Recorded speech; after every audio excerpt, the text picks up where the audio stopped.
Assalamualaikum warahmatullahi wabarakatuh. Alhamdulillah, nahmaduhu wa nasta'inuhu wa nastaghfiruh wa na'udzu billahi min shururi anfusina wa min sayyi'ati a'malina. May yahdihillahu fala mudilla lahu wa may yudlil fala hadiya lahu. Asyhadu an la ilaha illallah wahdahu la syarika lahu wa asyhadu anna Muhammadan abduhu wa rasuluh. Qala ayatan al-karim a'udzu billahi minasy syaithanir rajim. Wa idza azana rabbukum la in syakartum la azidannakum wa in kafartum inna Masyaallah muslimin rahimakumullah. Jamaah salat berjamaah ta'ala. Mari kita sama-sama mendengarkan puji kepada Allah Subhanahu wa taala. Salawat dan terima kasih ini. Allah menjadikan kita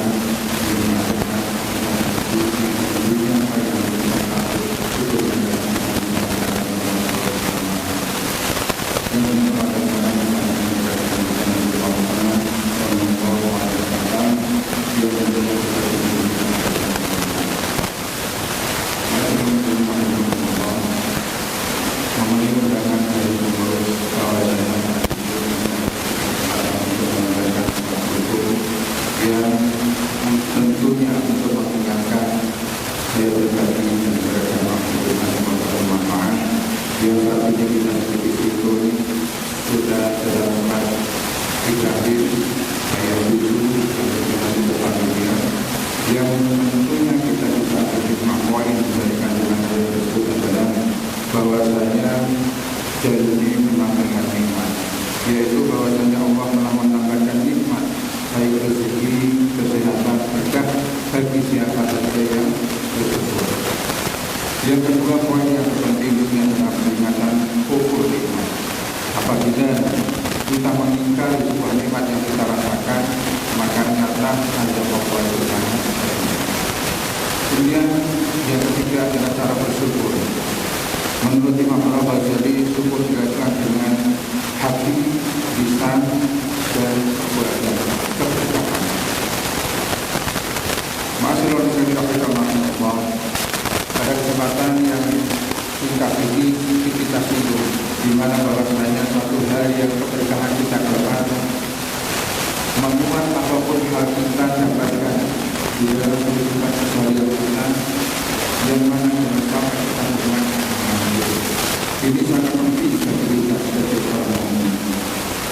Dan pandai-pandailah orang yang sibuk dalam mencari amal saleh, mencari kegiatan yang sebisa mungkin kita lakukan yang tentunya bermanfaat.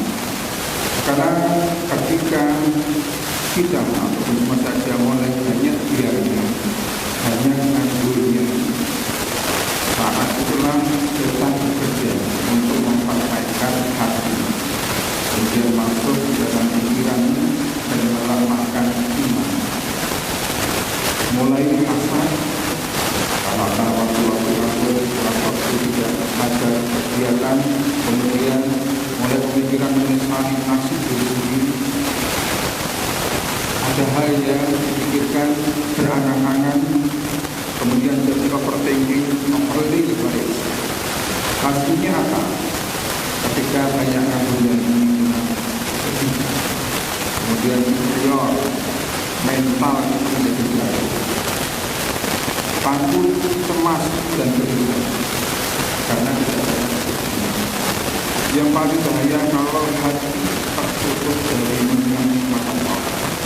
Padahal yang sebenarnya nikmat Allah itu masih ada dan masih banyak untuk disyukuri. Karena ayat yang tepat dalam hal ini adalah bagi Allah bersama Allah. Maka apabila engkau telah selesai dari suatu urusan, tetaplah bekerja keras untuk urusan yang lain. Ini bukan sekedar ayat takbiran, tapi semua rumus bagi pasti dan rumus.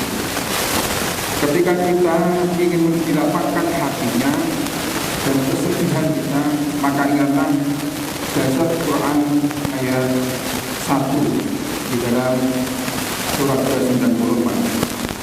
Kemudian ketika kita mengingat diringankan dari beban masalah yang membuat berat menjalani kehidupan, ini juga dalam Quran dasarnya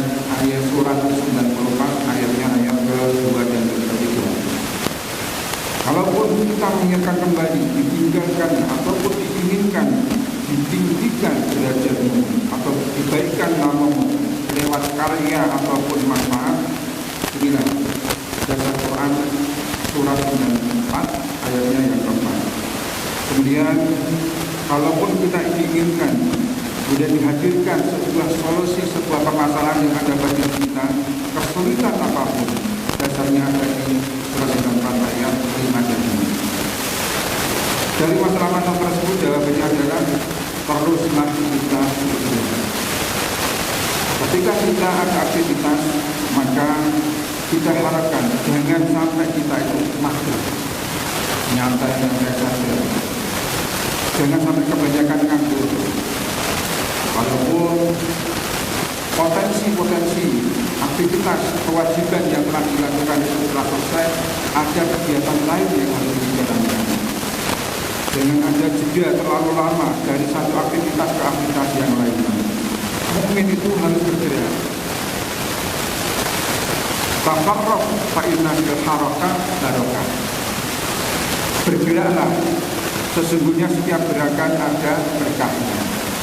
Ini menjadi sebuah sesuatu yang momentum terpenting bagi kita mengingatkan bahwasanya aktivitas yang kita lakukan itu pasti ada berkahnya.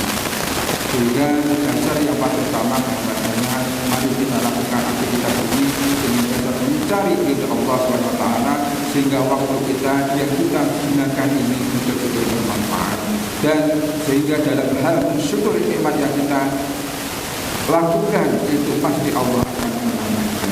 Itu satu ayat yang penting untuk mengingatkan bagi kita semuanya. Semoga bermanfaat dan mengingatkan kepada saya pribadi, kepada jemaah tentunya. Semoga hal ini mengingatkan kita bersama-sama. Waktu terus berjalan, tidak ada hentinya. Sementara batasan umur tidak ada batasannya. Itu yang kita sampaikan. Kurang lebih mohon maaf sedikit untuk mengingatkan. Kalau ada sumber dilanggar, boleh kita manfaatkan. Kalau umur itu panjang, boleh hati-hati di udara. Dan terakhir, ayat terbang di atas rumah. Di atas rumah ada keran. Kalau ada salah kata yang menyentuh, mohon maaf sebelum-sebelumnya. Terakhir, kita berdoa bersama-sama untuk kalau Subhanakallahumma wa